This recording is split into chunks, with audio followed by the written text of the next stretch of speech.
Hola, buenas tardes, bienvenidos. Bienvenidos a este webinar en el que vamos a tratar cómo nos puede ayudar la atención sociosanitaria integrada en la atención a nuestros pacientes crónicos.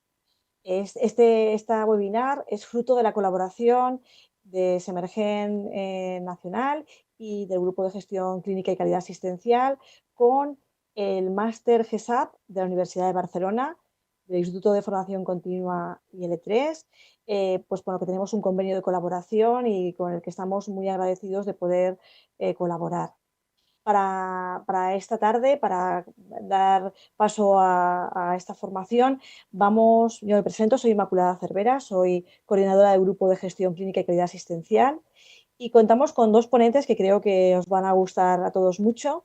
Por una parte tenemos a Pilar Botija Yagüe, es médica de familia y amiga, compañera que trabaja en el Departamento de Salud del Clínico Hospital de la Mar Barrosa también, y que tiene una experiencia en gestión como subdirectora médica de dicho hospital, donde va a compartirnos su visión y su experiencia de un intento de hacer una atención sociosanitaria integrada. Y por otra parte, contamos con el doctor José Augusto García Navarro, que es geriatra, presidente de la Sociedad Española de Geriatría y Gerontología, gerente de atención sanitaria y social de la red de Santa Tecla Sanitaria, Social y Docente en Tarragona.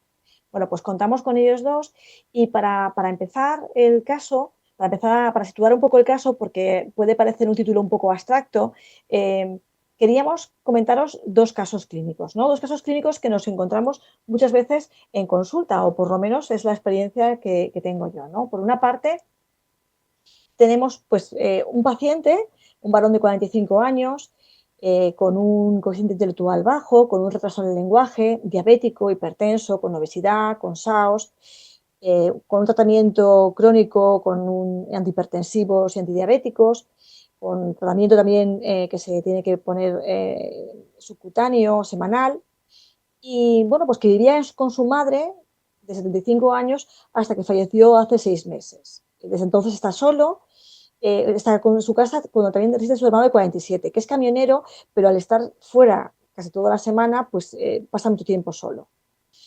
Nos llama su hermano y en cita telefónica nos dice que cuando llega a casa se encuentra a su hermano sin asear, que no come la comida que hay en la nevera y que le deja preparado, que la casa está sin arreglar y que los vecinos le comentan que su hermano se pasa el día en el bar.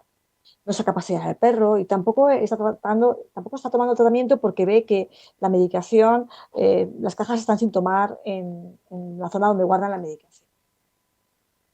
Este sería el caso, un caso de un paciente con una discapacidad intelectual.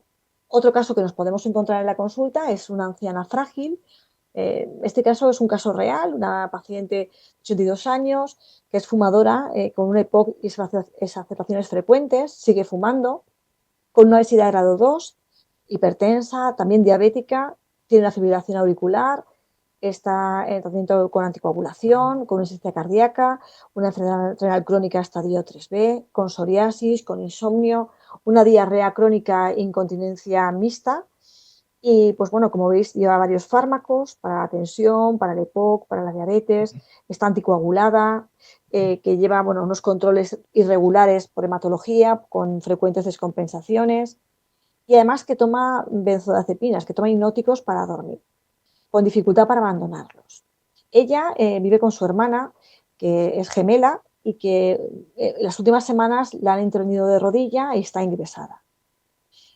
Pues bueno, el motivo de consulta es que en los 2 últimos meses ha acudido a urgencia varias veces porque, bueno, pues en unas ocasiones era por una descompensación respiratoria y cardíaca y en otras veces más por caídas en el domicilio. Hay una mala adherencia a la dieta y al tratamiento farmacológico y tiene este abuso de hipnóticos para dormir. Bueno, como veis, son pacientes que tienen, en este caso, por ejemplo, es una paciente que ha tenido bastantes ingresos hospitalarios y sabemos que más de la mitad de las altas hospitalarias son mayores de 65 años que tienen al alta generalmente pues, una necesidad de cuidados, una continuidad de cuidados, incluso algunas veces una necesidad de atención social que nos ayude a completar y a cuidar a estos pacientes de forma integrada, ¿no? Para todas las necesidades que tienen y para su estabilización clínica. Esa necesidad social que tienen estos pacientes es especialmente difícil en algunas zonas, en nuestro país en general, pero en algunas zonas en el particular. El sistema sanitario y el sistema social han estado mucho tiempo trabajando de forma paralela, con pocas conexiones, y creemos con esta charla, creemos que es necesario que vayamos avanzando en puentes que nos ayuden a hacer una atención sociosanitaria integrada. Eh, bueno, en primer lugar, me gustaría que empezáramos preguntándonos qué es una atención sociosanitaria integrada. Para eso doy paso a Pilar. Pilar, si tú no lo puedes explicar, cuéntanos cuál es Vale. tu experiencia. Bienvenida, Pilar. Bueno, muchas gracias. En primer lugar, dar las gracias a Semergen por invitarme a participar y a comentar en esta webinar el tema de la coordinación sociosanitaria, y gracias especialmente a ti, Inmaculada Cervera, compañera médico de familia y amiga de muchos años. Efectivamente, como bien has descrito en estos dos casos, esto no es un tema nuevo y es un reto y un desafío que nos llevamos planteando desde hace años y está a la orden del día, y tenemos entre todos que intentar buscar pues solución. Lo que nos damos cuenta los médicos de familia es que lo social impacta en la salud, y esa es la visión que yo voy a intentar dar y contaros mi experiencia cuando estuve de subdirectora médica del Departamento del Clínico Malvarrosa, que como una herramienta que utilizamos, que fue una comisión de coordinación sociosanitaria, que nos permitió luego pues, hacer actuaciones de forma integrada. ¿Qué es la coordinación o la atención sociosanitaria? ¿Qué es? Pues supone integrar la atención social y la atención sanitaria, poniendo en el centro a la persona. ¿Y cómo? Pues coordinando todos los recursos que tenemos, que van dirigidos a atender a esa persona, tanto desde el ámbito social como desde el ámbito sanitario. Recursos materiales, profesionales, servicios, y si puede ser, ya que ponemos a la persona en el centro, dentro de su propio entorno, es decir, con los recursos de su centro de salud, de su hospital, los recursos que aporta el ayuntamiento, los recursos o activos que tenga el propio barrio y en el domicilio. Y el objetivo de la atención sociosanitaria o de la coordinación sería este. ¿Qué población pensamos que es la población diana? Cuando te pones a estudiar la coordinación sociosanitaria, pues piensas, ¿a quién tiene que ir dirigido? Por un lado, como un conjunto más grande, tenemos al paciente crónico complejo o de edad avanzada, que tiene necesidades no cubiertas y que lo vemos día a día cada vez más en nuestras consultas de atención primaria, dada la longevidad y la multimorbilidad de la población hoy en día. Pero la atención sociosanitaria también debe ir dirigida hacia aquella población más vulnerable. Yo he puesto aquí unos ejemplos de esas poblaciones, pero son más. Los colectivos vulnerables son muchos más, pero algunos con los que nos encontramos en la consulta, pues pacientes que al alta hospitalaria no tienen una red de apoyo o una vivienda digna para recibir cuidados, menores de edad sin recursos o sin familiares de apoyo, mujeres víctimas de violencia, migrantes sin recursos o también sin red de apoyo, los casos de enfermedad mental, mayores que han perdido su autonomía o que viven en una situación de soledad no deseada, personas con diversidad funcional, personas que viven en la calle o que no tienen hogar. Pensamos mucho en la población que vive en residencias, pero ¿cuánta población hay de riesgo viviendo sola en sus casas o cuánta población tenemos viviendo en la calle que requiere una coordinación sociosanitaria? Estos son algunos de los ejemplos, pero hay más grupos. ¿Y cuál es el escenario? actual y que llevamos viviendo desde hace muchos años, porque como os contaré, la comisión que nosotros constituimos la constituimos ya en el 2016, porque este escenario ya lo teníamos. Ahora, además, se ha agravado en el tiempo. La longevidad y multimorbilidad, todos tenemos ya pacientes en la consulta de 100, 90, 95, 100, 105, la multimorbilidad, polifarmacia, diferentes niveles asistenciales. El paciente ha ido al ayuntamiento, a servicios sociales, viene al centro de salud, ha pasado por el hospital, en un sitio rellena un formulario, nosotros le sacamos el informe de prestaciones sociales. Diferentes recursos, se encuentran con diferentes profesionales, diferentes espacios y además diferentes carteras de servicio, según el ámbito con el que contacte la persona, en la comunidad en la que vive. Las asociaciones, el entorno, el barrio, los vecinos, la familia son diferentes. No es lo mismo un barrio a lo mejor de una zona más obrera que un barrio donde es una zona socioeconómica más alta. El movimiento asociativo es diferente y los recursos de activos también suelen ser diferentes. El sistema sanitario también es variable. Diferentes centros de salud con diferentes prestaciones, hospitales, urgencias, consultas externas, los hospitales de larga estancia, salud pública, que a su vez también es importante, sobre todo cuando surgen problemas como tuvimos con la pandemia. Y los ayuntamientos, por su parte, también tienen atención primaria. Son los servicios sociales de atención primaria. Tienen programas de prevención, programas de intervención y servicios de atención a urgencias sociales, el SAUS. Cuando hay una emergencia social en la calle, se activa desde el ayuntamiento y acude. Y contamos también con centros sociosanitarios, algunos son públicos, pero muchos son del tercer sector, residencias de mayores, centros de día, centros de terapia ocupacional.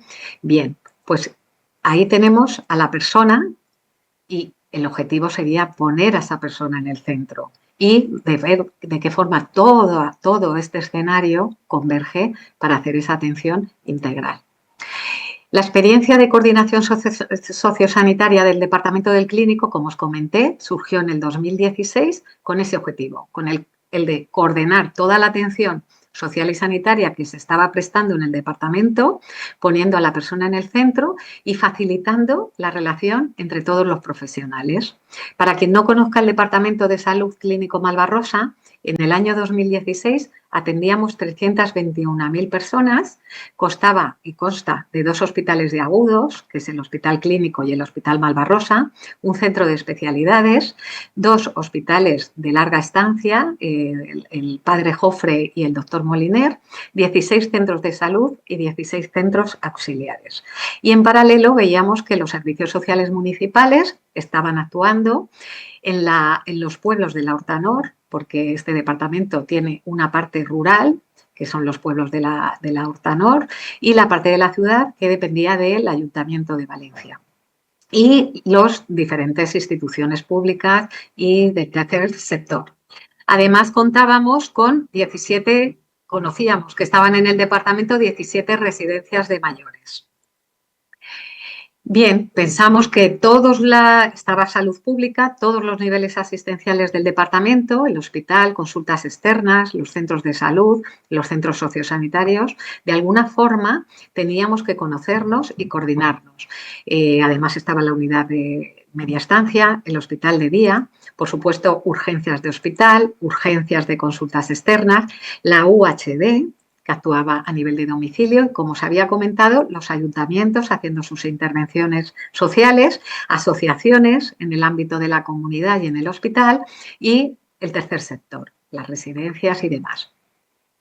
Bien, pues constituimos una comisión en la que estaba representado el gerente del departamento, la dirección del hospital, la dirección de atención primaria, el responsable de Servicios Sociales Generales del Ayuntamiento de Valencia, los representantes de Servicios Sociales de los pueblos de la Hortanor, un representante de la Consellería de Igualdad y Políticas Inclusivas, se llamaba así en el 2016, ahora tiene el nombre de Servicios Sociales, Igualdad y Vivienda, un representante de Salud Pública y los referentes trabajadores sociales de atención primaria, de salud mental y de los hospitales.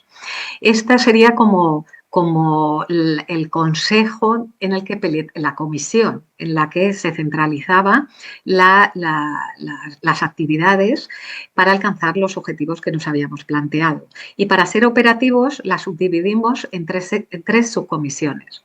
Una subcomisión de coordinación asistencial sociosanitaria, donde íbamos a abordar sobre todo problemas más asistenciales clínicos sanitarios, como el crónico complejo o ese paciente sin hogar que además tiene un problema de salud.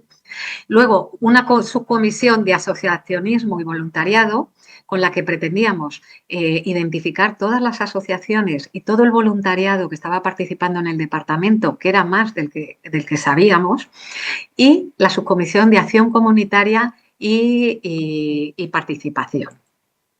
Los objetivos que nos marcamos en la comisión los definimos entre todos y eran, y os tengo que decir que alcanzamos todos los objetivos, identificar los recursos sociosanitarios, o por lo menos alcanzamos una parte, identificar los recursos sociosanitarios, facilitar el conocimiento y las relaciones entre los profesionales de los diferentes niveles asistenciales, fomentar la relación entre profesionales, agentes implicados, integrando los recursos sociales y sanitarios, contando con la participación de asociaciones y de voluntarios, y también con el tercer sector. Crear un grupo motor para dinamizar la coordinación y la integración del ámbito sociosanitario, fomentar y visibilizar la participación de las asociaciones y promover actividades de coordinación sociosanitarias tanto dentro del departamento como fuera. Aquí tengo una fotografía de la comisión de atención sociosanitaria y destaco aquí, sobre todo, aparte de que participaban las direcciones, porque yo creo que es muy importante que los gerentes y las direcciones de los departamentos se impliquen desde el principio. Como veis, estaban la parte asistencial hospitalaria, medicina interna, la UHD y urgencias, los médicos de los hospitales de larga estancia, el médico, la enfermera, el trabajador social, los trabajadores sociales sanitarios, como os he dicho, tanto de atención primaria, hospital y salud mental, el enfermero gestor de casos que teníamos en el hospital en aquel momento, una enfermera representante de una sala, en este caso se eligió que fuera neumología por los pacientes de ELA, estaba psiquiatría representada y los servicios sociales municipales, representantes de ambas consellerías, la de servicios sociales y la de sanidad, salud pública y representantes de las residencias sociosanitarias. Esta comisión se reunía cada 4 meses. ¿Y qué conseguimos? Elaborar conjuntamente las rutas asistenciales. Ya sabéis que una ruta es un pacto entre todos los participantes de la ruta. Luego os explicaré las 4 rutas que elaboramos. Integrar a los profesionales de las residencias en el ámbito sanitario. Les dimos acceso a la historia clínica, a Bucasis, para que los médicos y las enfermeras de las residencias pudieran consultar la historia y hacer interconsultas a la UHD y a medicina interna y a rehabilitación.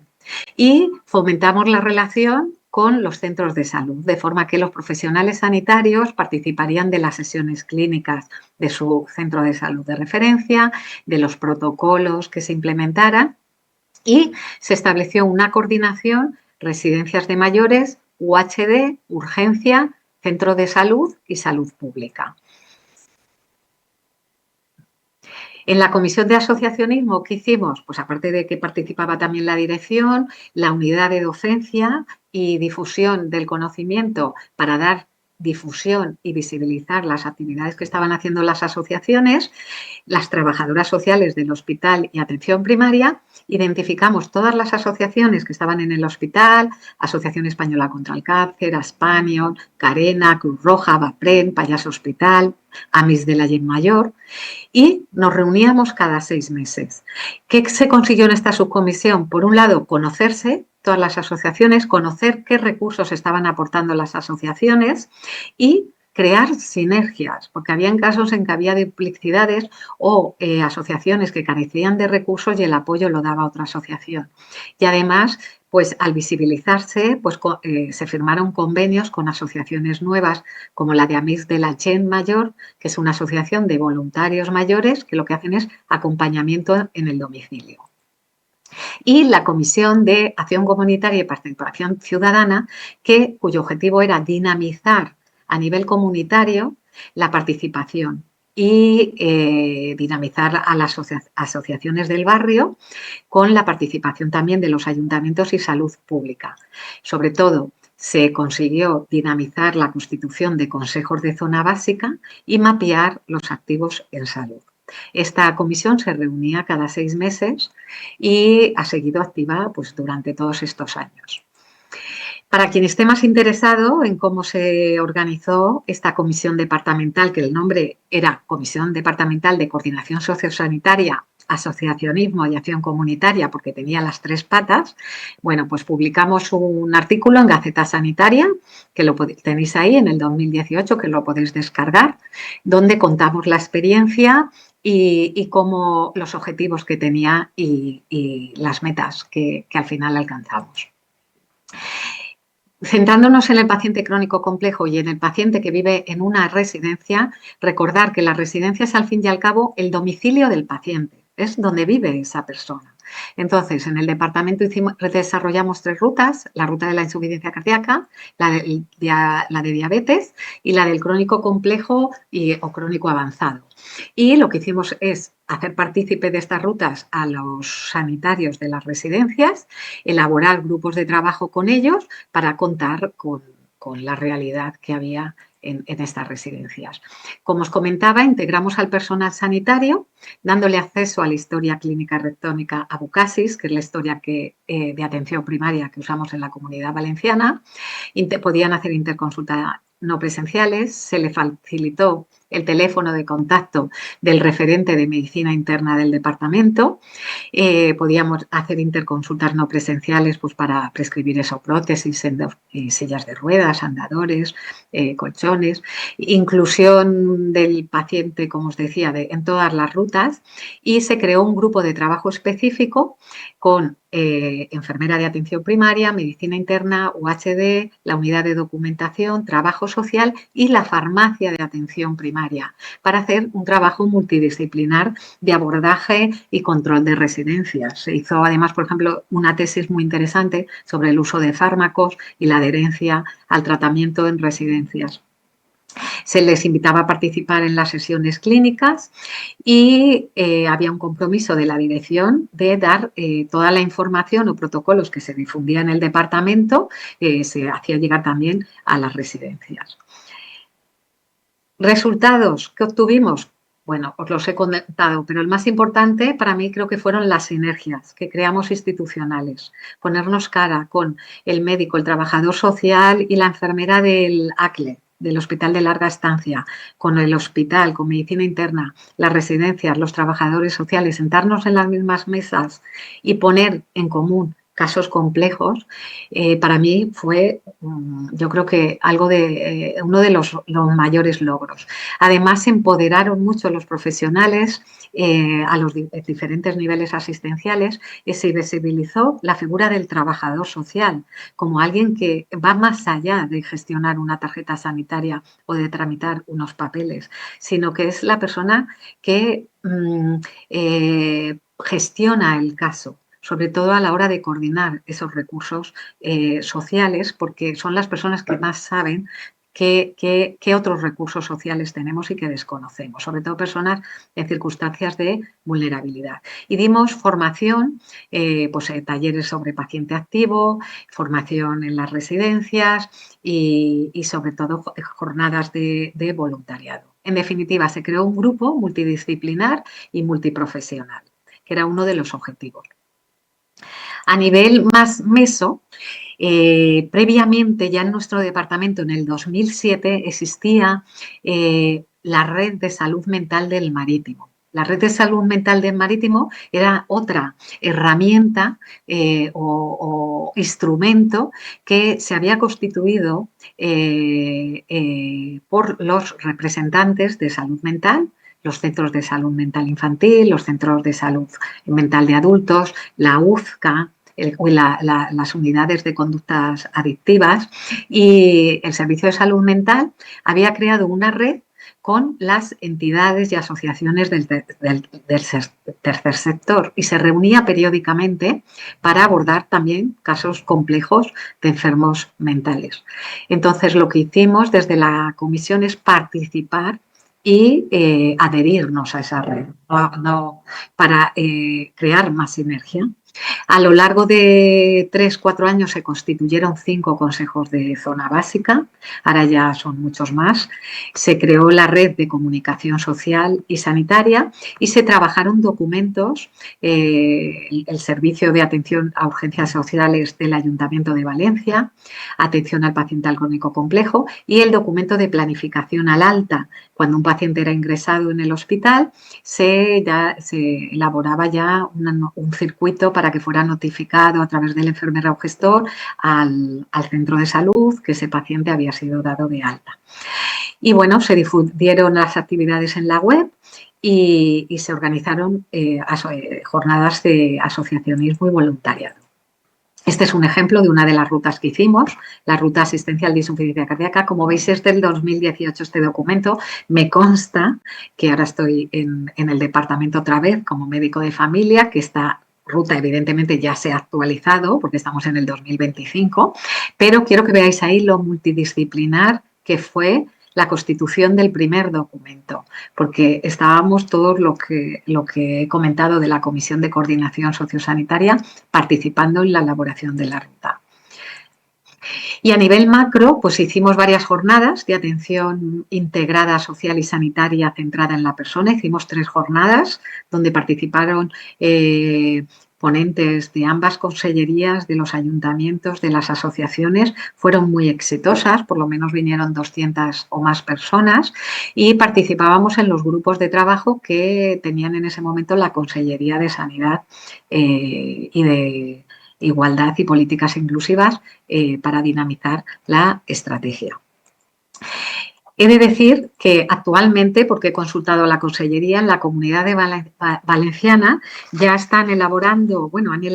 estado trabajando varios grupos de trabajo y están a punto de presentarnos la Estrategia Valenciana de Coordinación e Integración Sociosanitaria 2024-2027.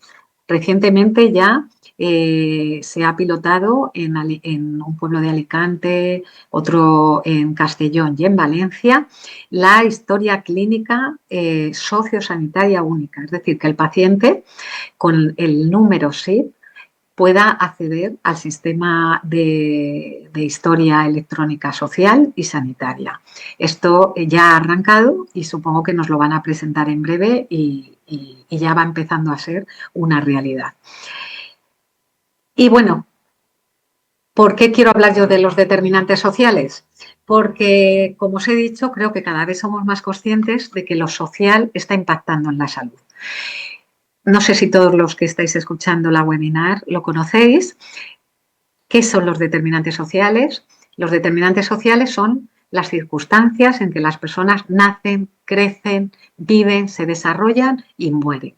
Y dependen a su vez pues de unos determinantes estructurales, que es el contexto socioeconómico o político en el que nacemos, el país que tenemos, nuestra cultura, el marco del gobierno en el que se vive, y unos ejes de desigualdad que condicionan también el poder, que es la clase social, el género, la edad, la etnia, el territorio, el lugar en el que vivimos. El barrio en el que vivimos va a condicionar nuestra salud. Y hay unos determinantes intermedios, que es las condiciones de empleo, nuestro tipo de trabajo, la vivienda, qué tipo de viviendas, el entorno residencial, las relaciones personales y los servicios de salud que tenemos. Esto en su conjunto, al final, va a condicionar que existan unas desigualdades en salud. Y por eso me gusta poner esa foto que podéis ver ahí a la derecha, ese dibujito, para que recordemos que no es lo mismo igualdad que equidad. Con la equidad pretendemos disminuir esa desigualdad y, como veis ahí, para que haya equidad habrá que ver dónde está la mayor necesidad, ya que los recursos son limitados y no llegamos a todos. Habrá que ver dónde está la población más desfavorecida para priorizar que los recursos lleguen ahí. Y para esto existen unos índices Los índices de privación, que no sé si los conocéis, son índices que nos permiten medir en el territorio dónde están las personas en situación de desigualdad en salud. ¿Dónde están las personas que tienen más carga de enfermedad? Os he puesto ahí una cita bibliográfica del proyecto MEDEA, que es un proyecto en el que se han estudiado las desigualdades en salud en las grandes ciudades. Bueno, es un proyecto muy amplio y os recomiendo que le echéis un vistazo. Y aprovechando que estábamos en la comisión, en el departamento del clínico se trabajó esta línea de investigación que fue objeto de mi tesis doctoral y conseguimos pintar el mapa de vulnerabilidad sociosanitaria del departamento del clínico. Construimos un índice de privación donde vimos dónde estaban la población con más nivel socioeconómico y obteniendo los datos del SIP, del Sistema de Información Poblacional, de forma que no eran encuestas ni una extrapolación, sino datos reales de la población, 321.000 personas, construimos ese índice reproduciendo el proyecto MEDEA. Y vimos claramente las zonas, como veis ahí azulitas, que es la zona que está pegada a la Alameda, la Pagoda, Viveros, son las zonas donde hay más nivel socioeconómico y se vio que había menos carga de enfermedad. Y las zonas rojitas de Nazaret, Serrería, la Malvarrosa, son zonas con un nivel socioeconómico más bajo, más privación, se asociaban a más carga de enfermedad, más cronicidad, más drogodependencia y más enfermedad mental. ¿Por qué es importante? Porque esto nos va a permitir a nivel de gestión, pues, tener la mirada en lo social, que no lo podemos separar hoy en día, del impacto en la salud. ¿Existen riesgos? Pues sí.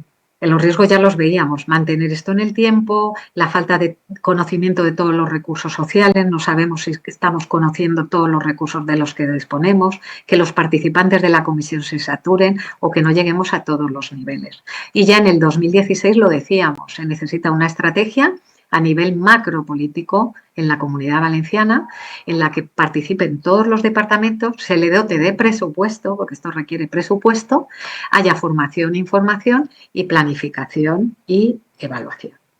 Y bueno, yo voy a dejar de compartir mi presentación. No sé si quieres hacer alguna pregunta ahora, Inmaculada, o lo dejamos luego todo para el debate. Pilar, muy interesante todo lo que has compartido. Quiero recordar a los que están asistiendo a esta webinar que se pueden hacer preguntas a los ponentes a través del enlace que aparecía en la webinar para que os lo pueda trasladar a vosotros, a Pilar y a José Augusto, y de esa forma al final de la charla sea un poquito más dinámico. Te quiero agradecer, Pilar, esa experiencia y ahora damos paso a la experiencia que tiene también José Augusto en Tarragona de esa atención sociosanitaria integrada. Igual que Pilar fue pues, una pionera en la Comunidad Valenciana que sin tener un plan estratégico de atención sociosanitaria integrado, pues la inquietud de un grupo de gerentes, de profesionales, de trabajadores del departamento permitió que se trabajara de forma más coordinada, pues bueno, ahora José Augusto, que Cataluña quizá en ese aspecto va un poquito por delante, nos va a contar la experiencia que tiene él en la zona de Tarragona. Bienvenido, José Augusto. Buenas tardes a todos, muchas gracias, Inmaculada, y muchas gracias también a Semergen y al máster YESAP de IL3 por permitirme compartir con todos vosotros la experiencia que estamos desarrollando, ¿no?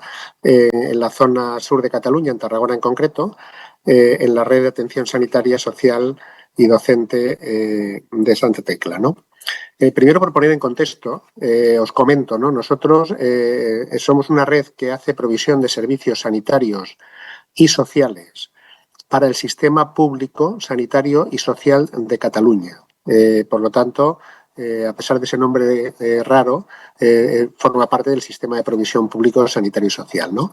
Y tiene una historia importante porque es una red de hace más de 850 años que comienza en este hospital que tenéis en la fotografía, que podéis visitar todavía, en la ciudad de Tarragona, que era lo que se llamaba el Hospital de la SEU, ¿no? Que fue desarrollando. Fijaos una cosa, el espíritu de integración social y sanitaria ya comienzan estos hospitales, ¿no? ¿Por qué? Porque, como todos sabéis, en el siglo XII y XIII los hospitales no solamente atendían enfermos, ¿no? Sino que también atendían transeúntes, atendían pobres, atendían gente que iba por la ciudad, con lo cual ese espíritu de atención sanitaria y social ya lo tenían, ¿no?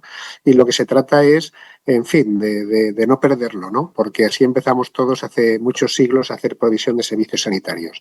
De hecho, nosotros ahora, en esta red de provisión de servicios sociales y sanitarios, gestionamos hospitales, atención intermedia, primaria, consultorios, fijaos, residencias de mayores, centros de día, tenemos centros especiales de trabajo, atendemos discapacidad física e intelectual grave y lo hacemos intentando conectar todos los servicios, con lo cual intentamos hacer provisión conjunta y homogénea de los servicios a todas las unidades, de manera que si tenemos líneas de trabajo transversal en fisioterapia, en enfermería, en aplicación de protocolos médicos, como es lógico, en fin, en salud mental, y lo intentamos hacer en todas las líneas, en hospitales, en centros de atención primaria y también en centros sociales a veces muy complejos, como son los centros de graves discapacitados intelectuales o físicos que necesitan residencia, ¿no? Donde además hacemos servicio de terapia ocupacional y hacemos también escuelas de educación especial, ¿no? O atendemos infancia vulnerable, ¿no?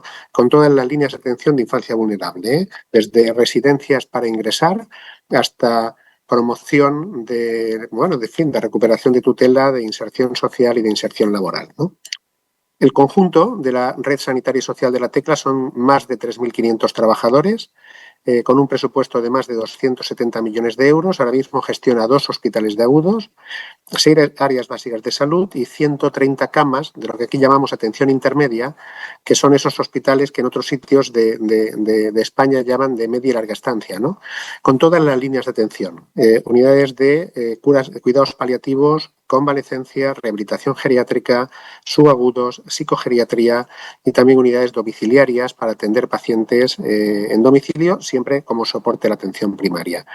Y en atención social, lo que os comentaba, atención a personas mayores con residencias de mayores, centros de día, servicios de atención domiciliaria a la dependencia, servicios de discapacidad intelectual, discapacidad física grave, infancia vulnerable y además para intentar darle cohesión a toda la red de servicios, una parte importante de los servicios de soporte, como la lavandería, una parte del catering, una parte del mantenimiento, lo aprovechamos para insertar laboralmente a personas que hemos atendido previamente en las escuelas y en los centros de terapia ocupacional y por lo tanto tenemos centro especial de trabajo, ¿no? Para poderlos insertar también socialmente. Esa es la fotografía que tenemos en el en el norte de la provincia de Tarragona, que son 3 hospitales, que son los que tienen las líneas, las cruces más gordotas, y 6 áreas básicas de salud, pero que en conjunto estamos atendiendo 200.000 habitantes en ese área sanitaria. Y luego los centros que tenemos de atención social también pues, divididos por todo el territorio, ¿no? De atención. De manera que nosotros al final, en la red sanitaria y social de la Tecla, la verdad es que siempre hemos atendido personas vulnerables, ¿no? Que es lo que, y la manera de hacerlo, pues es la que ahora estamos todos hablando de integración sanitaria y social, ¿no? O social y sanitaria. Es decir, esa manera de poder abordar de forma conjunta a las necesidades de la persona, ¿no? Y en todos se encuentre donde se encuentre la persona y tenga el problema que tenga, ¿no? Con el cual ha establecido contacto contigo. Claro, nosotros sabemos que la integración social y sanitaria es inevitable, y más en el contexto que tenemos de sociedad actual. Eso es un artículo histórico, ¿no? De cómo se lanzaba la obligación de hacer atención social y sanitaria desde la red de atención primaria, que lo lanza un gran planificador de la atención sanitaria inglesa, que es Chris Ham, y que os aconsejo que leáis, porque esto es como un incunable, ¿no? Es de las primeras artículos donde dicen, oiga, es que la única manera de hacerlo es esta, ¿no? Ahora bien, es inevitable, pero yo y nosotros creemos aquí en la red sanitaria y social de la Tecla que tiene una serie de principios que hay que cumplir, ¿no? Primer principio, hay que aplicar una visión dinámica y progresiva de la atención. Y eso lo sabéis hacer muy bien desde la atención primaria, que sabéis segmentar muy bien la población, dividirla por problemas y atender desde lo menos complejo a lo más complejo, ¿no? Y además de forma progresiva atendiendo todo el ciclo vital, ¿no? Y por lo tanto este concepto no hay que olvidarlo nunca, ¿no? Hay que empezar a trabajar en el caso de personas mayores en envejecimiento activo, en el caso de infancia atacando los riesgos que tiene la infancia vulnerable y los riesgos que tiene pues, una familia disfuncionante.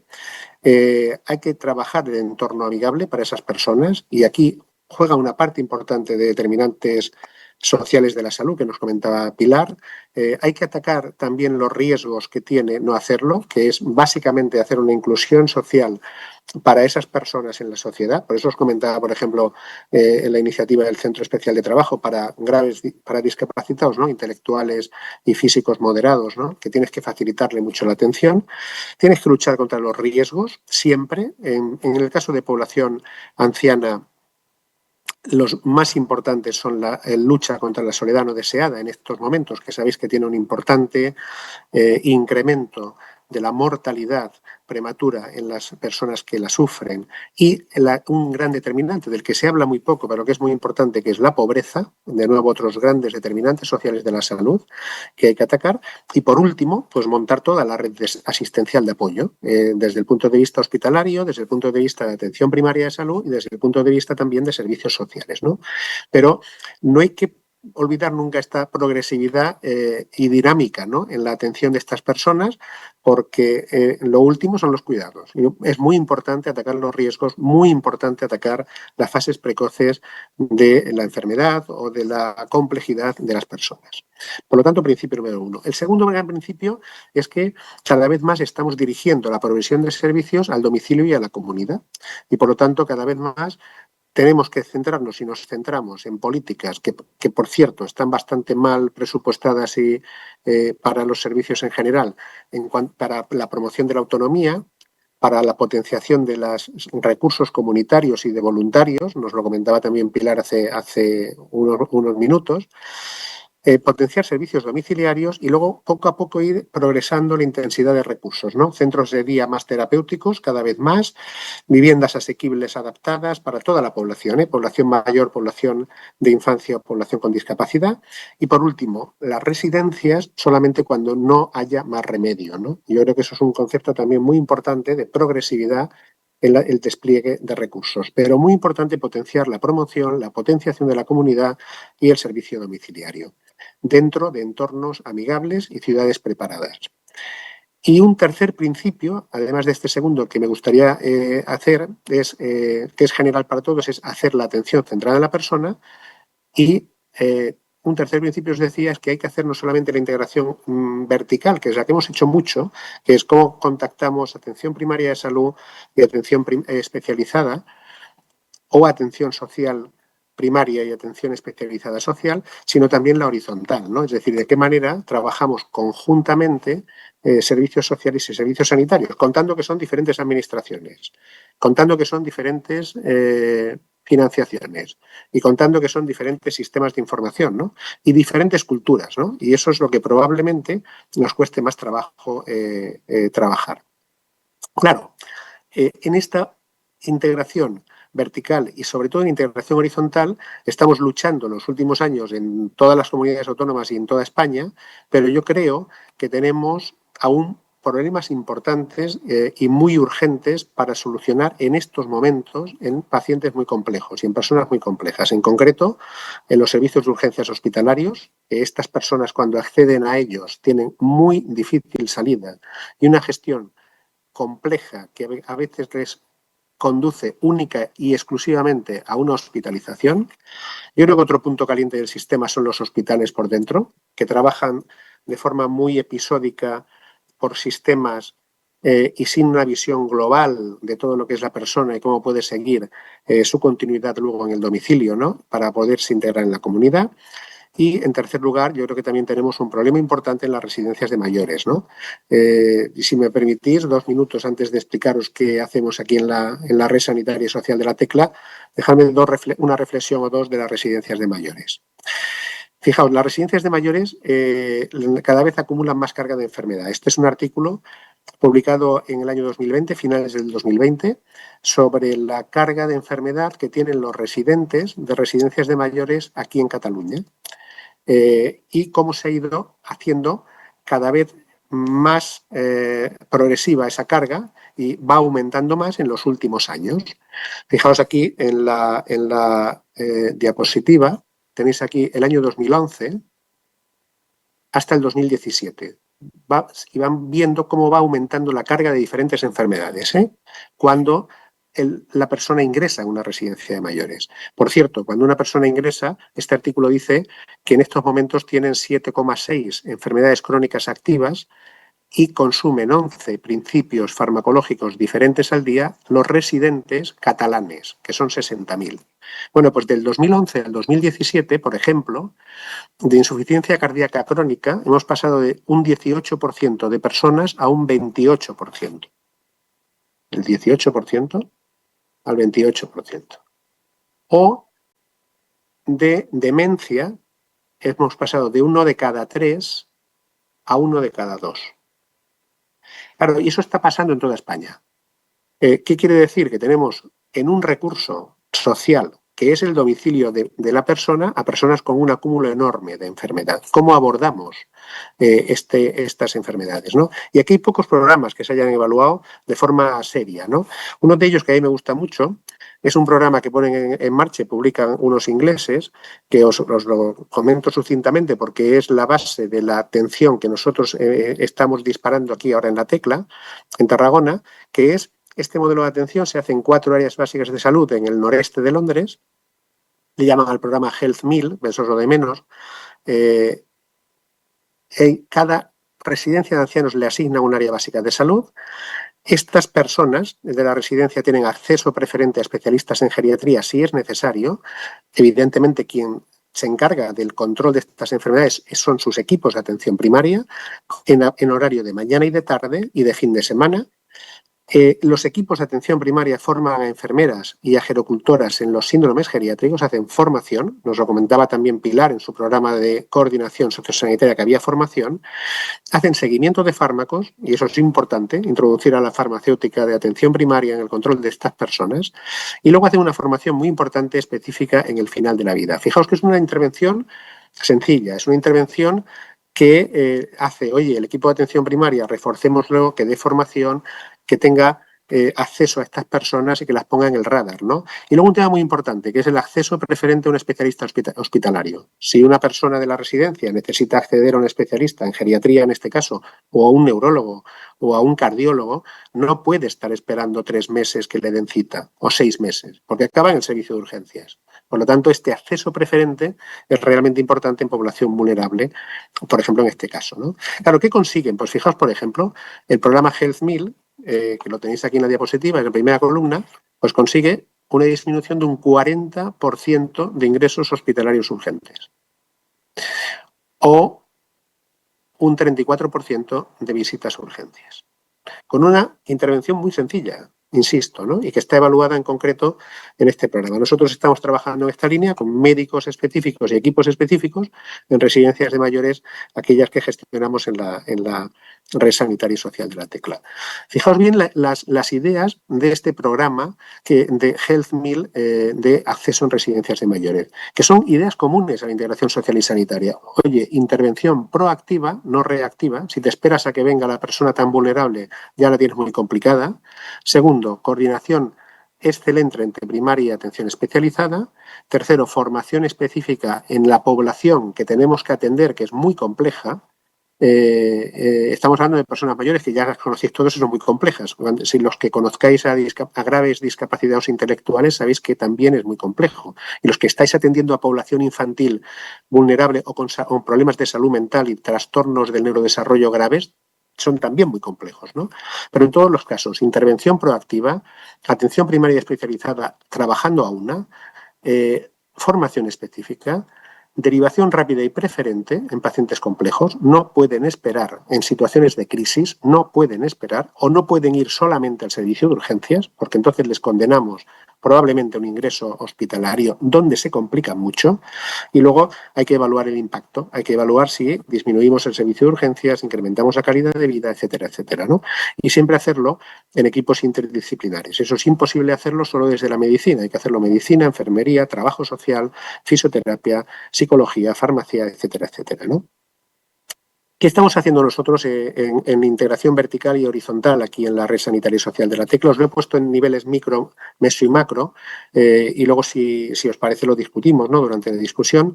Pero mirad, a nivel micro, relación primaria especializada, trabajamos en equipos interdisciplinares sanitarios dentro de las áreas básicas de salud, lo que llamamos UBA4, por lo tanto, asignamos la población, probablemente también lo hacéis vosotros, en médico, enfermera, asistente clínico y auxiliar y TECAI, auxiliar de clínica. Tenemos un sistema informático único y accesible. Entiendo que también en la mayoría de España ya existe. Y luego hay un tema muy importante, y es que tenemos una parte importante, no despreciable, de retribución variable para todos los profesionales, donde se pueden pactar, y de hecho se pactan, objetivos de coordinación en concreto y de derivación en concreto, ¿no? Y eso no es menospreciable, ¿no? También lo podemos comentar, si os parece. En cuanto a nivel meso, a nivel de organización de los equipos, trabajamos con un sistema de business intelligence, de explotación de datos también muy potente. La financiación global del hospital y la financiación global de los equipos de atención primaria en un 5% del total del presupuesto público anual, un 5%, depende del cumplimiento de objetivos, entre los cuales hay objetivos de coordinación. Un 5% es mucho dinero, ¿eh? Eso puede hacer pasarlas muy mal a un centro en cuanto a su crecimiento, o muy bien, ¿no? Y por lo tanto poder desarrollar programas. Además, trabajamos el continuum entre la especializada y la primaria. Luego veréis un ejemplo que además lo estimulamos también con presupuesto, ¿no? En 3 niveles de atención. Un primer nivel de atención o primer escalón, en aquellas especialidades que tenemos con menos maduración, lo que hacemos es simplemente pactar criterios de derivación entre las especialidades. Cuando hay una mayor relación en otras especialidades, trabajamos la parte de resolución de atención primaria, y cuando hay todavía más relación con ciertas especialidades, que hay más relación, porque la relación y la maduración es diferente en función de qué tipo de especialidades y de los liderazgos que hay en hospitales y en centros de atención primaria, abordamos directamente patología, donde se incluye varias especialidades del hospital y centros de atención primaria con diferentes profesionales, ¿no? Y luego siempre intentamos hacer derivación preferente en pacientes complejos y en fase final de vida si necesitan acceder a un hospital. Intentamos que no se esperen en ningún momento una lista de espera, porque no llegan, acaban, en fin, necesitando una intervención urgente y acaban en urgencias, ¿no? Y luego, a nivel macro, nuestra organización tiene una gerencia única que lleva tanto la atención primaria como el hospital. Bueno, en concreto luego veréis que lleva la atención primaria, el hospital y la atención social, con todas las líneas. Una gerencia única. Que tengo el honor en estos momentos de llevar yo, pero que es igual, si no la llevo yo, la llevaría otra persona, ¿no? Y hay dispositivos en todas las líneas, que esto es muy importante, ¿no? Dices, oye, tienes equipos de atención primaria con equipos completos multiprofesionales, enfermera, médico, trabajador social, asistente clínico. Luego veréis que hemos ampliado también para hacer integración horizontal otros profesionales. Hay hospitales con todas las líneas de atención hospitalaria, urgencias, hospitalización médica y especialistas, y hospitalización quirúrgica y especialistas. Atención intermedia con todas las líneas, cuidados paliativos, rehabilitación, larga estancia, psicogeriatría, unidades de subagudos, unidades de hospitalización a domicilio y hospitalización de día. Tenemos salud mental para atención tanto a la infancia como a las personas adultas. Y luego tenemos una fisioterapia también transversal muy fuerte en toda la organización, con más de 80 fisioterapeutas trabajando, ¿no?, que aplican protocolos conjuntos, ¿no?, en todas las líneas. Sí, oye, pero fisioterapia está revisando los protocolos de actuación que se actúan en primaria, se activan para esa misma patología y perfil de paciente en hospital, y si la persona está en residencia, y también actúa en personas con discapacidad intelectual. Sí. La respuesta es sí. Efectivamente. O sea, hay una concepción horizontal, por ejemplo, de la fisioterapia, de la salud mental y de otras especialidades, ¿no? Y a nivel de integración horizontal, no tanto ya integración vertical, primaria especializada, sino con servicios sociales, también os pongo ejemplos de lo que estamos haciendo a nivel micro, meso y macro. A nivel micro, por ejemplo, hemos ampliado el equipo interdisciplinar en primaria, eso se ha hecho en toda Cataluña. Nosotros nos vino, en fin, como agua de mayo, porque pudimos incorporar un especialista para el bienestar emocional que le llamamos REBEC, que es el referente del bienestar emocional, que es un psicólogo que actúa en situaciones de tensión emocional de la población de referencia del área básica de salud. Incorporamos también dietistas o incorporamos, bueno, en fin, dietistas y nutricionistas a lo que ya teníamos, trabajo social, enfermera, etcétera, etcétera. El sistema informático, en estos momentos tenemos datos tanto sociales como sanitarios. Tenemos además rutas preferentes de atención a personas con dependencia muy compleja o médicos dedicados a dispositivos sociales, ¿no? Por ejemplo, estamos ahora trabajando mucho el ámbito de la prefragilidad y fragilidad en función de dependencia en población junto con los fisioterapeutas, ¿no? Y con los médicos rehabilitadores. A nivel micro, fijaos, a nivel micro os pongo un ejemplo de una experiencia que estamos haciendo en una de las 6 áreas básicas de salud que gestiona la red sanitaria y social de la Tecla, que se ha puesto en marcha de forma piloto en Cataluña, en otras 26 áreas básicas de salud, se está en marcha en 27. En Cataluña hay 377 áreas básicas de salud. De las 377 hay un proyecto en 27, eso que llamamos Centro Integral de Salud de Referencia, que tiene como base los equipos de atención primaria en las áreas básicas de salud, en un centro de atención primaria, donde se intentan hacer cambios en el modelo de atención. Ahora os explico algunos cambios, orientando sobre todo a la persona y a los problemas. Intentamos también que haya mejor desarrollo profesional de los equipos, de médicos y enfermeras y, en fin, de todo el que trabaja, y también cambios en la organización de la asistencia, ¿no? Esos son los 27 equipos. El nuestro es este que aquí que pone Penedès Rural L'Arboç, este que pone aquí L'Arboç, centro de L'Arboç. Bueno, ¿qué estamos trabajando aquí? Pues fijaos, estamos trabajando primero de potenciar la ayuda del asistente clínico y además extender los equipos y asignar los equipos a médico, enfermera, asistente clínico y auxiliar de clínica, en la cual la enfermera puede delegar ciertas funciones de control, ¿no? Estamos introduciendo la inteligencia artificial en la consulta. En todas las áreas básicas de salud, en todas las catalanas, se acaba de introducir hace un par de semanas, por cierto, un programa de consulta y de ayuda al diagnóstico que se llama Axia, y que el médico o la enfermera puede consultar perfectamente cualquier problema diagnóstico que tenga y la gran base de datos le ayuda a hacer el diagnóstico. En el CSIR estamos además probando una segunda, hay un segundo proyecto para probar inteligencia artificial, que es un chatbot que lo que te permite es interactuar con la persona de la consulta sin tocar el ordenador, y toda la entrevista clínica que tú mantienes la pasa directamente, en resumen, a la historia clínica. Y así intentamos evitar el trabajo administrativo de ir tecleando, ¿no? Pues eso, la entrevista que estás haciendo, la barrera que supone poner un ordenador entre el paciente y el médico, la enfermera, etcétera, etcétera. Eso lo estamos probando en estas experiencias CSIR. Tienen autonomía de gestión. Los equipos de atención primaria tienen asignado su presupuesto. Yo les he pasado presupuesto de personas y presupuesto del material del gasto que es gestionable, en concreto material sanitario, fármacos que ellos pueden dispensar, y tienen autonomía de gestión. Por lo tanto, aquí el gerente no les dice sí, te autorizo a poner una hora más de enfermera, una hora menos, una enfermera más, una enfermera menos, sino que el equipo hace lo que considera con ese presupuesto que tiene.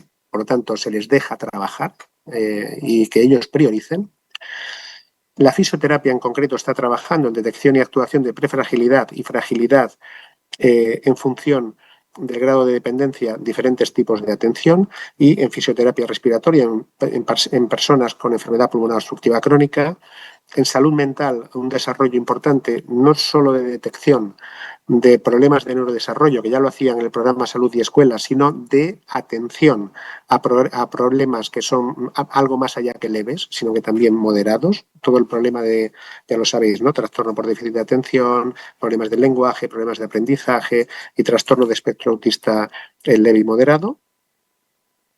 Con los servicios de atención domiciliaria sociales, los que envían al trabajador familiar a ayudar a la dependencia o ayudar a la limpieza del hogar, hemos establecido un programa que le llamamos MaísDom, que en esta fase, eso es un estudio caso-control, lo estamos evaluando como un estudio caso-control.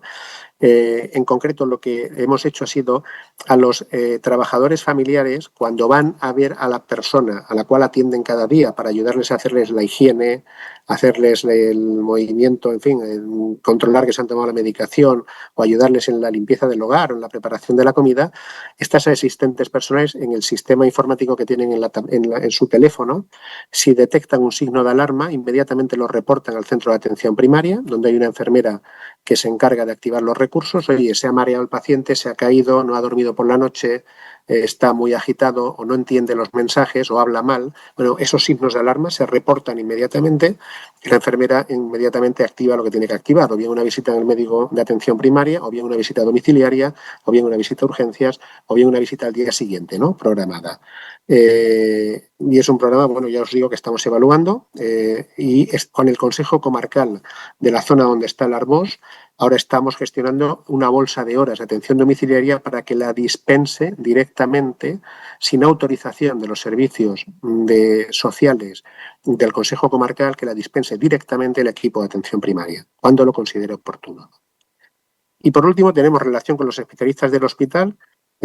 Tenemos 5 especialidades en las cuales estamos trabajando: cardiología, traumatología, otorrino, laringología, urología y geriatría. En geriatría, acceso preferente al hospital, y en el resto estamos monitorizando tiempo de espera y lista de espera. Y aquí también hemos asignado presupuesto a atención primaria y al hospital con una serie de objetivos que, si lo hacen bien, pues ganarán los dos, ¿no? Y si no, pues no ganarán, para que luego ellos lo puedan emplear en desarrollo del equipo, en formación, en comprar equipamiento, en lo que ellos consideren oportuno. Aquí los gerentes hacemos poco más que intentar facilitar, ¿no?, el camino. Eso es lo que estamos haciendo en el Arbós. Todo está evaluado, evidentemente, con sistemas de información, para luego evaluar el impacto final que tendrá en calidad de vida de las personas, en consumo de recursos y en satisfacción, ¿no?, de las personas atendidas. Y luego, a nivel macro, nosotros somos una organización que tenemos, lo que decía antes, una gerencia única, atención primaria, hospital y servicios sociales. Todos los servicios sociales que gestionamos: personas mayores, discapacidad, infancia vulnerable. En nuestros órganos de gobierno lo que tenemos son ciudadanos y también autoridades locales, y también tenemos autoridad social y sanitaria. Por cierto, estos son los que mandan, estos son los que ponen gerentes y directores y quitan gerentes y directores. Bueno, pues aquí está esta gente, que no está separada por sanidad, servicios sociales, servicios ciudadanos, tenemos de todo.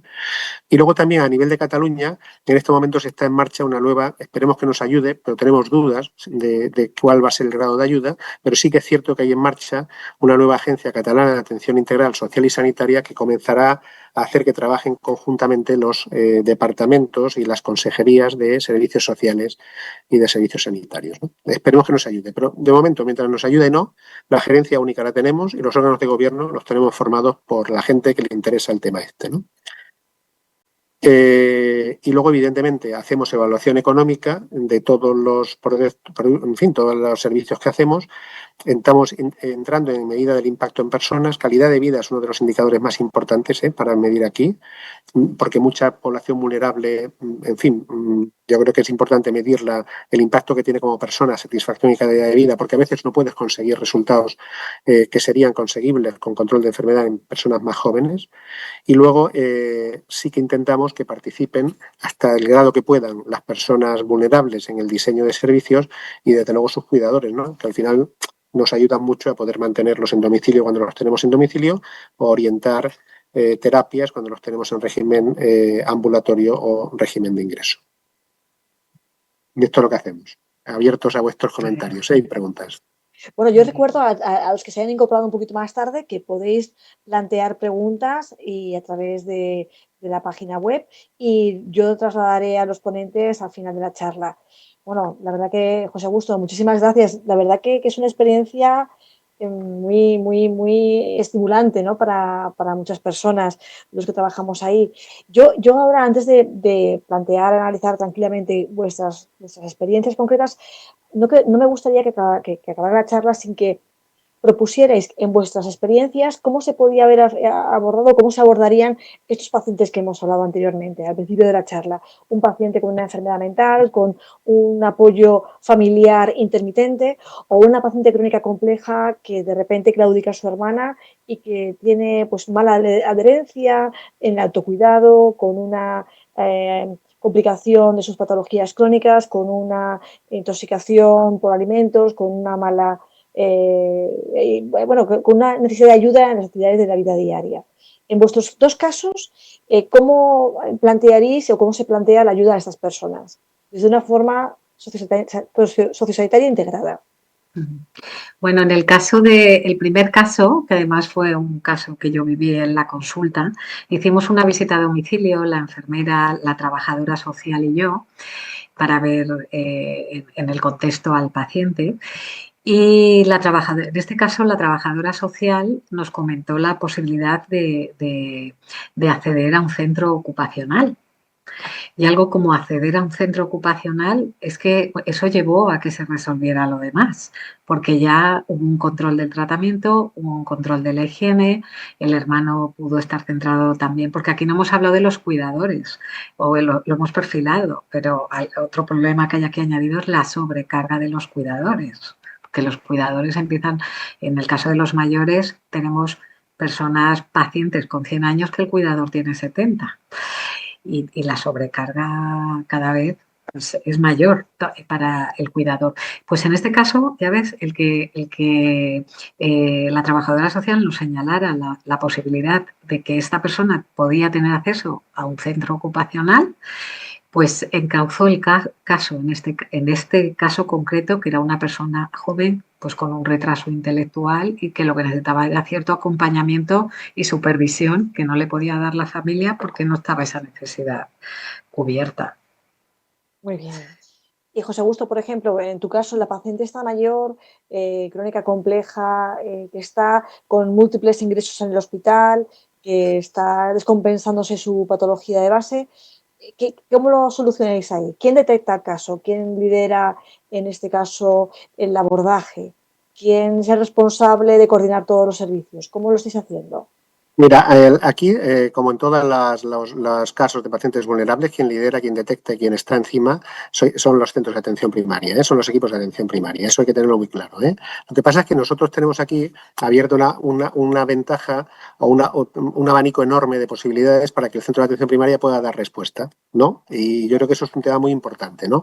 Primero, ellos pueden activar fisioterapia domiciliaria. ¿Pueden hacerlo? Sí, pueden hacerlo perfectamente.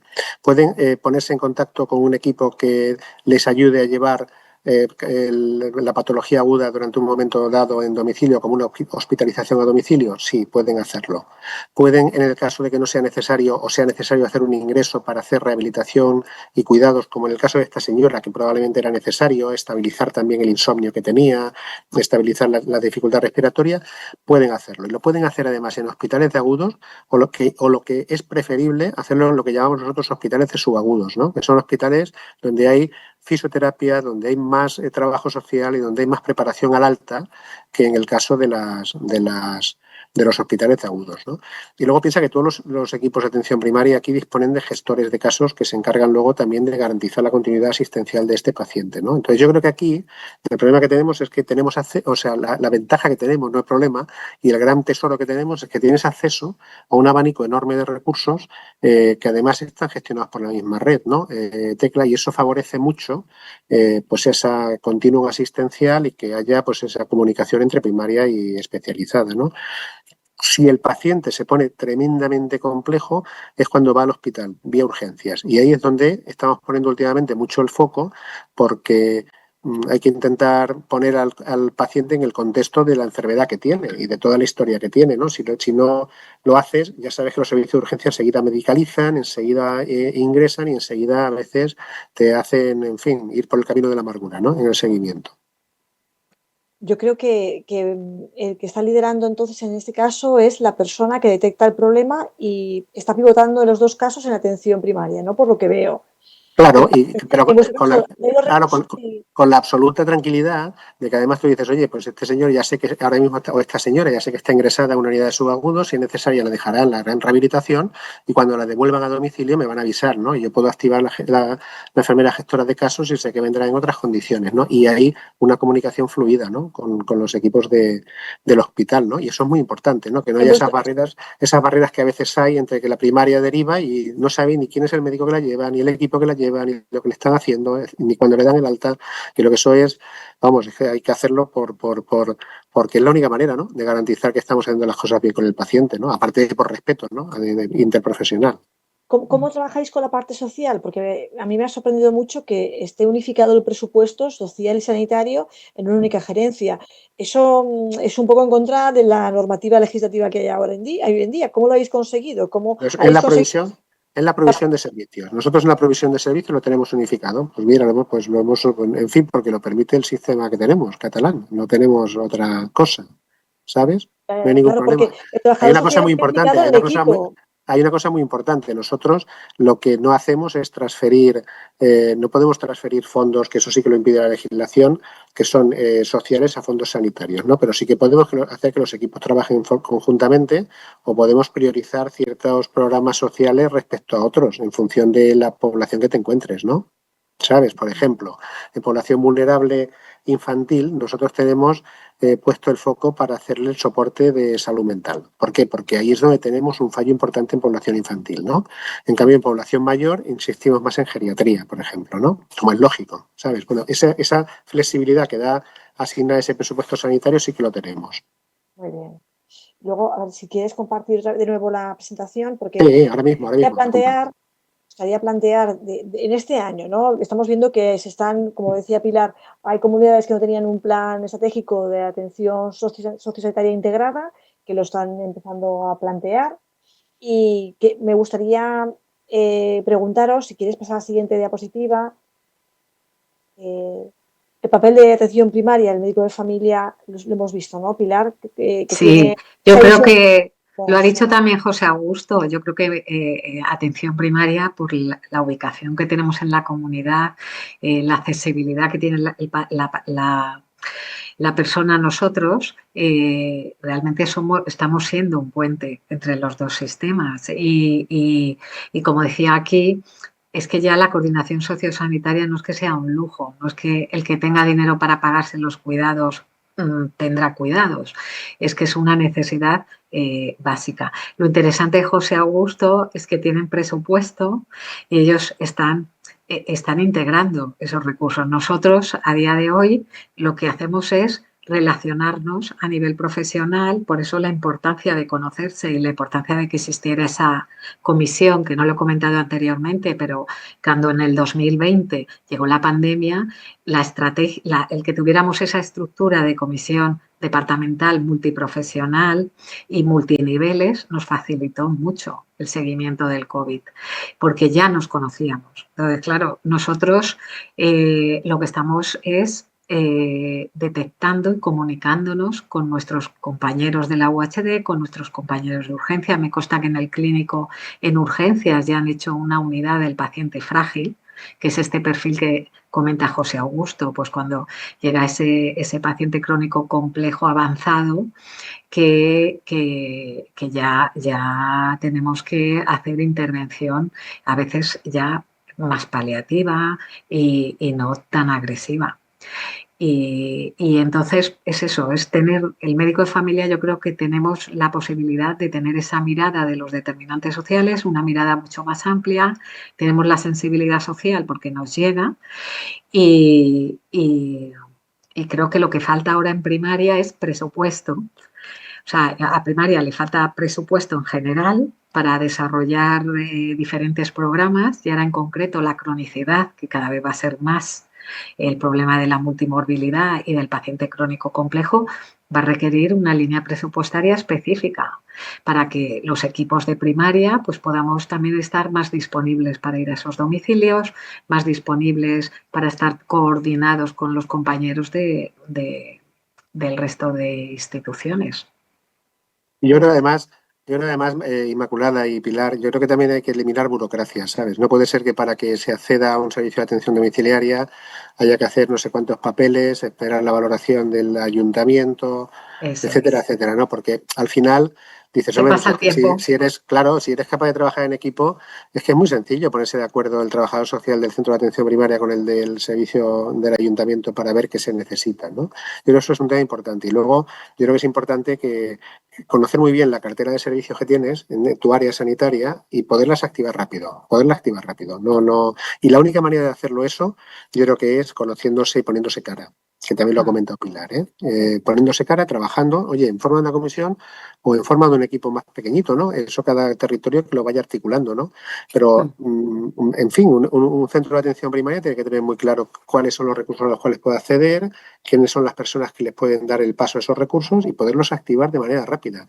Piensa que estas personas, cuando las dejamos que se hagan complejas, inician el periodo o el periplo de su autodestrucción, o no sé cómo decirle, porque acaban en el servicio de urgencia. En el servicio de urgencias los tenemos, ya lo sabéis, hipermedicalizados y vienen, y van y vienen. Y al final, muchos de ellos se pasan los últimos meses de sus vidas yendo del servicio de urgencias a su casa y de casa al servicio de urgencias. Que dice, no tiene ningún sentido. No tiene ningún sentido porque no se ha hecho, digamos, ese abordaje más preventivo previo y se ha actuado cuando hay crisis, ¿no? Y esto de la actuación en momentos de crisis es clave, ¿no? Cuando una persona de estas tan vulnerable necesita que el médico lo vea rápido y la enfermera y el equipo y le cuiden su disnea o le cuiden como a la señora mayor su problema de insomnio y tal, es que hay que hacerlo rápido, si no, ya lo hemos liado, ¿sabes? Ya. La única Yo, manera yo es creo, conocerse. yo creo que, no sé qué os parecerá a vosotros, igual que tenemos una cartera de pruebas diagnósticas, tenemos acceso a la prescripción, yo creo que tendríamos que tener una prescripción social, o sea, poder saber Sí, de la sí, atención primaria qué recursos hay en mi zona básica, qué recursos puedo acceder y cuáles son las necesidades que tengo, los requerimientos que tiene para cada situación, para poder coordinarlo junto con el trabajador social, porque hay veces que no se puede prescribir un recurso si se desconoce que lo tenemos, ¿no? Y hablo, pues, Claro. a lo mejor los servicios intermedios o de respiro familiar, un centro de día, como planteaba Pilar, un centro ocupacional. Es que a veces, desde la atención primaria, los médicos o los enfermeros no tenemos conocimiento de qué se puede beneficiar el paciente. Y Claro, por eso solamente se Inmaculada, prescribe. Inmaculada, por eso es importante el equipo. Si tú formas equipo, médico, enfermera, auxiliar de clínica, trabajadora social, incluso el administrativo sanitario, que me parece una persona clave, tú haces equipo, tú como médico no puedes saberlo todo y conocer todo. A ti te llega el paciente y tienes te das cuenta que hay un problema social, pero para eso tienes a la trabajadora social, que te va a decir, mira, contamos con este recurso o este apoyo. O si tuviéramos nuestro administrativo de referencia sanitario, lo mismo, es decir, no tanta ventanilla. El paciente lo ves que es un paciente que va a necesitar una valoración de dependencia y como dice José Augusto, es que es una cita para los test, otra cita para el médico para el informe, otra cita que lo llevo luego al ayuntamiento a presentar el informe que me ha sacado el médico, que lo podía haber sacado de la historia directamente el trabajador social. Y quiero decir, esa burocracia, cuando te quieres dar cuenta, es que tienes toda la razón, José Augusto. Son pacientes sí, tan claro. frágiles que en 2 días se han descompensado y a nada están ingresados en una planta. Claro. Y cuando hay en hospitales que lo que se están haciendo son unidades, pues la unidad de insuficiencia cardíaca, que te pone diuréticos y así evitas un ingreso. Unidades, unidades. Pero es que realmente, si trabajáramos de forma Déjame, coordinada, dime. Déjame decir esto de las unidades, porque esto de las unidades yo creo que está muy bien para la alta especialización, pero no para estos pacientes, ¿no? Esto es Claro, como, yo siempre digo de las unidades, esta de la unidad de insuficiencia cardíaca. Yo tengo un amigo cardiólogo que es muy amigo mío y hace años ya. Me dice, hemos hecho una unidad de insuficiencia cardíaca en el servicio de cardiología y tal. ¿Y eso qué? No, pues tratamos a pacientes con insuficiencia cardíaca sistólica aislada. Yo alucinaba. Yo digo, esto es como la confusión que te da cuando, porque claro, si tú en un hospital lo divides, unidad de insuficiencia cardíaca, unidad de enfermedad pulmonar obstructiva crónica, unidad de descompensación hepática, unidad de descompensación de no sé qué, al final es el shock que te entra cuando vas a la cadena, al supermercado, a la cadena aquella de yogures y no sabes qué comprar tú, porque aquí tiene frutas, este tiene fruta y cereales, este tiene fruta y cereales y ínfitos activos, este tiene no sé qué con vitamina K. Y te, oye, mira, perdona, eso no es la atención integrada, ¿no? La atención integrada es toda la atención. La insuficiencia Claro. cardíaca más el problema social, más el problema de movilidad, más el problema de insomnio. Y eso se hace desde conocimientos amplios de medicina y, por lo tanto, medicina más generalista, ¿no? Como lo que hace la medicina de familia, la geriatría, la interna, ¿sabes? Que somos capaces de abordar estos problemas de manera mucho más global, ¿no? Afortunadamente, porque si no el pobre hombre efectivamente saldrá de la unidad de insuficiencia cardíaca sistólica aislada, pero seguirá sin recibir ayuda a domicilio, en su domicilio, y le puede matar hasta la soledad antes que la insuficiencia cardíaca, Si quieres, ¿no? José, Pues te paso eso es la coordinación, eso es la Un coordinación poco, sociosanitaria. No, claro. esa es la coordinación, la atención sí, sí. integral y abordando la comorbilidad o el algoritmo que nos ha presentado Inma, que está Sí, muy bien, claro. Es un de algoritmo cuando con lo hay que yo que... creo, eso es, cuando creemos que esa atención tiene que ser individualizada, de detalle, personalizada, plantear objetivos en esos planes de actuación integral, plantear objetivos que sean adecuados a la morbilidad y el grado de dependencia o de institucionalización del paciente. O sea que nuestra medicina tiene que ir menos a esas unidades tan específicas, sino abordar al paciente en su evolución vital y en su comorbilidad. Y aquí tenemos pues, un ejemplo que recientemente se presentó en el Congreso de Murcia, que hicieron de la parte del grupo de trabajo de diabetes de Semergen, y creo que es muy interesante que vayamos trabajando de forma que el paciente se le trate de forma científica, pero adecuada a cada nivel asistencial, buscando pues ese lugar donde trabaja, ¿no? ¿Y qué retos? Bueno, nos quedan 5 escasos minutos, no quiero meteros prisa, pero ¿qué retos se nos Bueno, plantean? el primero es la historia compartida social y sanitaria, que, bueno, me consta, como os he dicho, que en la Comunidad Valenciana ya se está implementando. Yo espero que en breve se extienda y sea así. El paciente con un único número de identificación, que es el SIP, se accede a servicios sociales y a servicios sanitarios. No hace falta una historia para sanidad y otra para social. Esto me parece un gran logro. Luego, mejorar los circuitos de comunicación entre los distintos niveles y profesionales, reforzar muchísimo el equipo medicina, enfermera, trabajo social, que lo hemos comentado, formarnos todo en lo que implica la gestión del caso, que es lo que ha contado José Augusto, ver al paciente en global, con toda su comorbilidad, con toda la medicación, incluso aprender a de prescribir llegado el momento y tú has dicho algo, José Augusto, que yo no había contemplado en la presentación y en estos años de reflexión, que es la autonomía, intentar que el paciente alargar su autonomía, no pensemos solo como en recurso a una residencia, la autonomía y en la medida de lo posible dar cuidados en domicilio, en las residencias y por supuesto apoyando a los cuidadores. Coordinación con ese personal sanitario que está en los centros residenciales, ver cómo nos coordinamos con ellos para evitar también duplicidades, dada la situación actual. Y bueno, animar a participar en la comunidad, en los consejos de zona básica e identificar, lo que os decía, identificar en qué zonas hay que priorizar a lo mejor más recursos sociales o más recursos para apoyo a enfermedad mental, porque hay más carga de ese tipo de patologías y luego estar informados, tú como médica que dices, Inmaculada, no conozco los recursos, y la población, que la población conozca también qué recursos tiene en su ámbito y a qué recursos puede recurrir, que no siempre es la consulta médica. Eso, ahí tenemos los Si retos. quieres, y como alianzas, ¿qué podemos encontrar, Pilar? ¿Qué alianzas podemos tener en Tenemos nuestro muchas alianzas. camino? Yo veo que cada vez más, mira, José Augusto lo ha comentado en Cataluña, nosotros también aquí, la estrategia es algo que está puesto sobre la mesa, está puesta la estrategia de la atención a la cronicidad y yo creo que ya tenemos la visión común todos de que este problema está ahí y es un reto desde hace años, pero ya lo tenemos encima.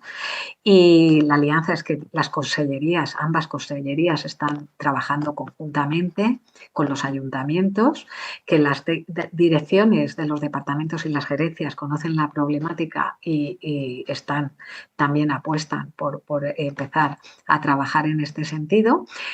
Contamos además con los recursos de las asociaciones, el voluntariado, el trabajo que hace el voluntariado. Yo cuando descubrí a Mirtela Mayor, es un recurso con el que podemos contar también.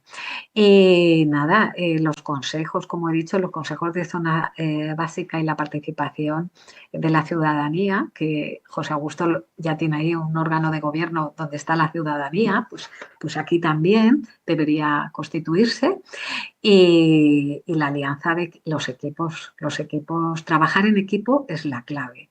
Y además, lo que decía, tenemos herramientas para medir la privación socioeconómica, para pintar mapas, ver los territorios, y eso hay que aprovecharlo, porque eso se puede hacer. Con la información que tenemos, lo podemos tener, los mapas de privación socioeconómica.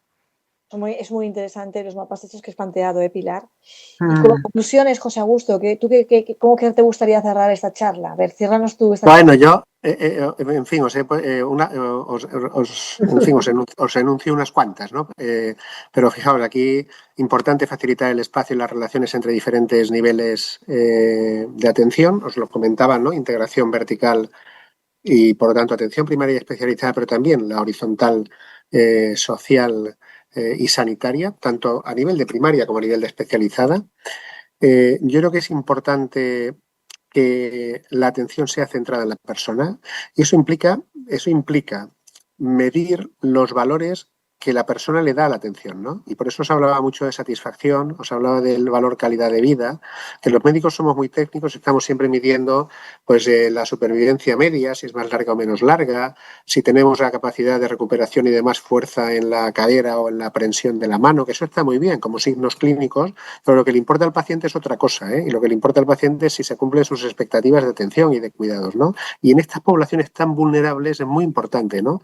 Tener esa atención centrada en la persona. Y además, escucharle, ¿no? Escucharle, oye, que sea capaz de decir qué tipo de atención prefiere, cuál quiere realizar y cuál no, etcétera, etcétera, ¿no? Importante coordinar los recursos. Para ello, lo hemos comentado hasta ahora, hay que conocerlos muy bien y que eso nos va a ayudar a utilizarlos bien. Y si los utilizamos bien, digamos, el uso será eficiente, económicamente hablando, y también será eficiente desde el punto de vista de impacto en la persona. Esa progresividad, ese luchar porque la persona sea autónoma y llegue lo más tarde posible a necesitar un recurso de atención pesado, ¿no? O intenso, eso es muy importante, ¿no? En la atención a estas personas. Es importante también que este debate se genere en todas las especialidades, las especialidades médicas y las especialidades sociales que están más alejadas, y también en la sociedad en general, ¿no? Porque nos pueden ayudar a encontrar soluciones.